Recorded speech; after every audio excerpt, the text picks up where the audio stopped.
know about you guys, but I feel like I need to go for a race after watching that video. I feel like I need to compete against someone. It's just so motivating. So thank you for joining us. And I thought we'd just start with some kind of questions just to know a bit about you guys and where you're working and what you're doing. So I'll start with you, Liam. Tell us briefly about your role and how it contributes to the Central Coast Mariners. Yeah, so I'm the lead performance analyst with the men's team at Central Coast Mariners. I started in 2019 with the youth team while I first started my degree here at ACBE, and then sort of worked my way up with Nick Montgomery, who was the coach at the time, at the youth team, and then he took over the first team, and he took me with him, so I was lucky in that aspect. But yeah, I create a lot of analysis reports for our coaching staff in the men's team, using both video and data, and then reflect that back to our players every week, both games and training. And obviously contributed a pretty successful kind of season for a few years now. So yeah, we had 2 really successful years. One under Monty, and then he obviously got a move over to Scotland and now to Tottenham where he's just been. But then under Mark Jackson as well, we won a treble, which is the first time it's happened in Australian football, which I was very lucky to be a part of. Something, yeah. I'm sure you're taking all the credit. No, definitely not me. No? Definitely not. So, and Georgia? Yeah, so for me, I've always been a very keen, passionate rugby player. Love the sport. Did a bit of casual work before I got a full-time gig as the girls development officer here in Sydney. I'm originally from a country town called Tamworth, so I did majority of my work out there before I transferred down here and got a full-time gig. So basically, in my role, I look after all of Sydney Metro's girls rugby, all the way from juniors up to seniors, just developing girls rugby in schools and clubs and helping coaches out as well. It's great, and that development piece, it's you see the first-hand reward straight away. I remember doing it as soon as I left my degree with the Parramatta Eels, and I'm sure you're probably the same. You see changes right there and then. Oh, it's amazing. Like you see girls from when they just started rugby to where they are now, and yeah, they've come leaps and bounds. So it's great to see. Brilliant. And Caiti, at the Roosters. So I've been at the Roosters just since the start of the year. I was at Manly Sea Eagles previous 2 years to that, but working in partnership. So pretty much I have a portfolio of sponsors that I look after, and on the servicing side of things. So it's pretty much someone else's job to get the sponsors on, and then once they're on, I get to be their contact at the club. So if they need anything from the club, I'm their contact, and vice versa. My role is to pretty much just make sure that they get what's in their contract, make sure they're getting all the benefits that's in there, and I'm kind of their advocate at the club and their contact if they need anything. And obviously with the previous talk, we talked about the importance of the head office and the office staff to get the sport achieving what it's achieving, and your contribution to that and to the organisation is quite vital to make sure that the business operates. Yeah, I think you, before working in sport, you don't understand how many little bits and pieces and roles there are, and even within a role, all the little random things that you end up touching or end up doing within your role. So I think that obviously there is that athlete side of it, things, but there is a big side to the admin side of it too. Brilliant, that's great. Competition happening out there. It's motivating. Driving the students. That's it. Okay, so going on to our next question, you've talked a bit about the journey on how you got to your role. You can, if you don't mind adding a bit more onto that journey if you've missed something. But I think an important thing that we want to know is probably 2 of the most, the milestones, the 2 important milestones that helped you get into your current role. Yeah, I think milestones for me, the first one was getting employed full-time with the first team. That was after 2.5 years of working as an intern. You sort of feel like your work's important to people as well, especially when I was brought through with a group of staff as well. And then the second one was probably winning the 2 grand finals that we won. Probably the second one being on the Central Coast, that I went to the stadium so many times as a kid. Growing up, I wanted to play there. I never was good enough. I gave up on that a long time ago, but yeah, getting to be there in front of friends and family and a full stadium was incredible. Something that I'll never forget. That's great. And one of the first achievement being getting that full-time employment in sport is a huge one. You tend to find yourself moving from different sports and different opportunities sometimes, and to find yourself into one organisation for a career is a great achievement. Yeah, there's a lot of sacrifice as well before that. But yeah, getting into it was amazing and a dream come true. Yeah, I was a bit of a hopper. I went from the Eels to Souths, and then to the Roosters, and then back to the Eels, and then to the Bulldogs. So I didn't really stay at one place, but it's a huge achievement if you can stay at one place, which is great. Thank you. And probably the two main parts for me were when I was in year 11, I came down to Sydney for a female coaching course just to participate, and at the time Maddie Everard was the head coach of the Waratah women's team, and I was the youngest one there by far, and he pulled me aside. He's like, would you be interested in doing some work experience with the team? And I said, yeah, 100%. So I did a week's work experience with the team, and after that I went home and I was like, I want to be a development officer. I want to work in rugby. So yeah, just doing the casual work back home, and then playing rugby as well. I got offered a contract at Southern Districts Rugby Club, and moving down here last year. Then my coach at the time was junior, and he's a development officer as well. So this job opened up for me, and he's like, I know that you've been doing casual work, and like I've had good reports from you. So slotting straight into that role was literally a dream come true. So I'm basically doing my dream job from when I was a junior. That's excellent, and you can just feel it, can't you? There's the atmosphere around the sporting organisations where everyone wants to help everyone. And when an opportunity comes, your networking and the people that you're around provide you that opportunity. And it's great to hear that in the rugby space, which is really good. Yeah, cool.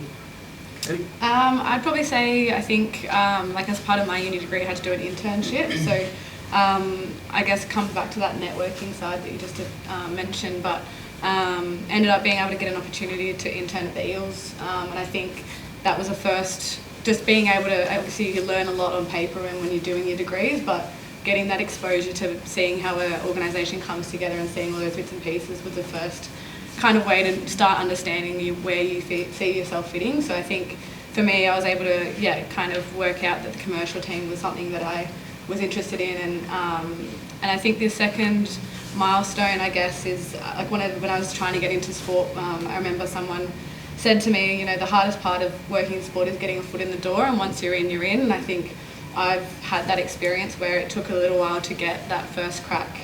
I worked at Venues Live as my first job in the sporting side of things, so working for venues, which was a great exposure to a range of sports and different events. And then, and I think then the job at Manly came up because of network, but also, by giving myself a bit of a brand on LinkedIn, and actually had the Chief Commercial Officer reach out and ask me to apply for the job. So I think by creating that presence definitely helped. But I think, once you're in, and it's just doing what you need to do to get that first foot in the door is the hardest part. But just know that, once you're in and you prove that you're of value, then other organisations do see that, and opportunities come from that.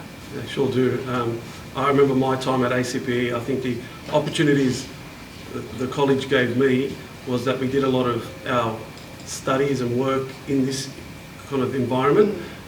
One of the subjects I remember doing was around racket sports, and going into schools to do racket sports. But we did it at Tennis New South Wales and in the facilities there. And like you said, just me pushing and preparing for success. I was quite pushy to get where I wanted to get, and my kind of first couple of weeks in doing some work there, I kind of got into Tennis New South Wales, doing some experience in strength and conditioning with them. So you're right, the opportunities come in the environments and the context that you work in, and you just got to get out there and put yourself out there, and they come. It is hard originally, but if you're around environments which make it a little bit easier, and I think the degree I did at ACP really did that for me, it just becomes a little bit easier than going in cold turkey to somewhere. So thanks for sharing. I've got some specific questions. So for Liam, we'll start with you. What has been the highlight moment of your career so far that made you love working, and your decision in working in sport? Probably the grand finals. They're an exciting moment, but there's other things. Like I've seen some players come through from when I worked as an intern in the academy team. We had a few young boys in there that have gone on to really good careers. They're established European first division footballers now. That's been really exciting for me. seeing other people grow alongside myself. So yeah, that's probably one of the most. That grand final experience, it's Yeah, amazing watching it as a fan. Just imagine being involved and part of it. It's quite incredible. It's a different level of like, anxiety at It times. is. The second one we were losing, and with a couple minutes to go, but we never thought we were going to still lose at that point. But yeah, it's very hard to explain the emotion involved. It is. Crazy. I'm sure we've got some Central Coast Mariner fans here that are really bandwagon. Yeah, well, there we go. Got a supporter. Okay, and Georgia, what was the moment when you knew you had made a difference in your role? Moments that really stand out to you where you felt, you know what, in my role I've really made a difference? Yeah, so recently I went to a school and I was delivering again to rugby program, and it was a group of girls interested in playing rugby sevens, and there was two girls particularly that they stood out above the rest, and they never played any type of contact with sport before, and they ended up playing like a gala day and so on and so on. And then I went to a rep trial.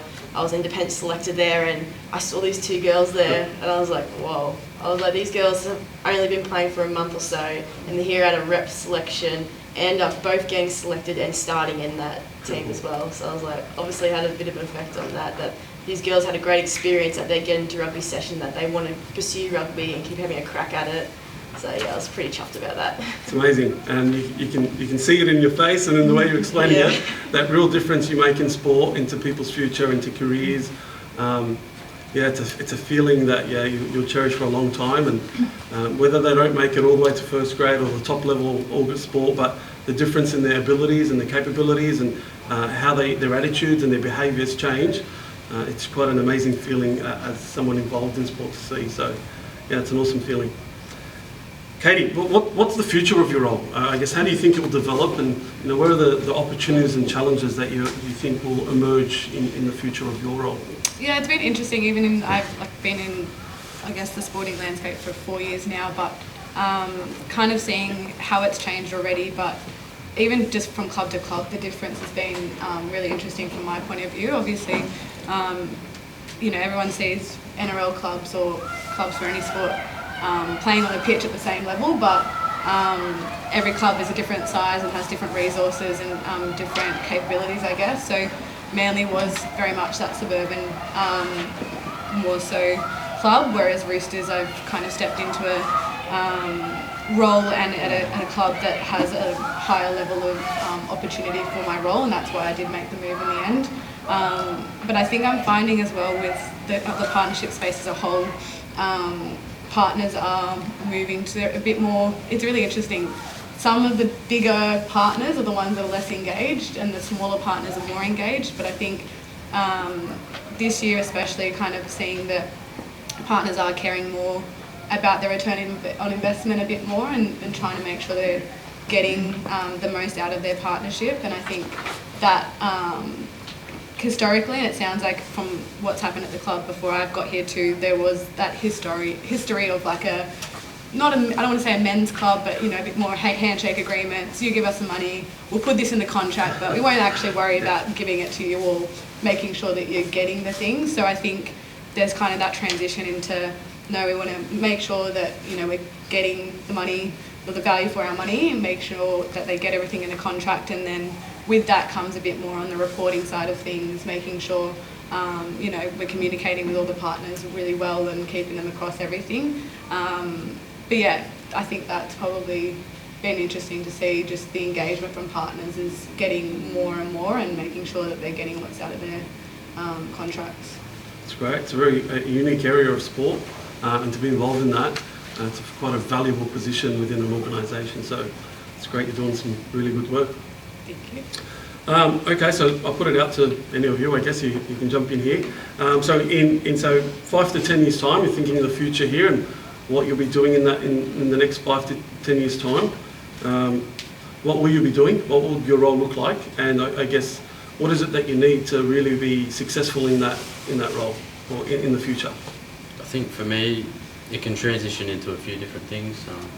I'm like at A-League level now, but I'd like to work at national team space at some point. Representing the country in sport is one of the biggest things you can do.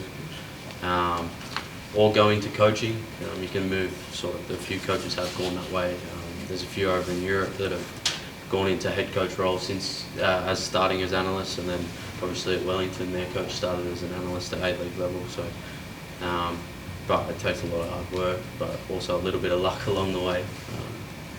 But yeah, it's something I'd like to look into over the next few years, whether it's continuing on at the Mariners or moving on to somewhere else.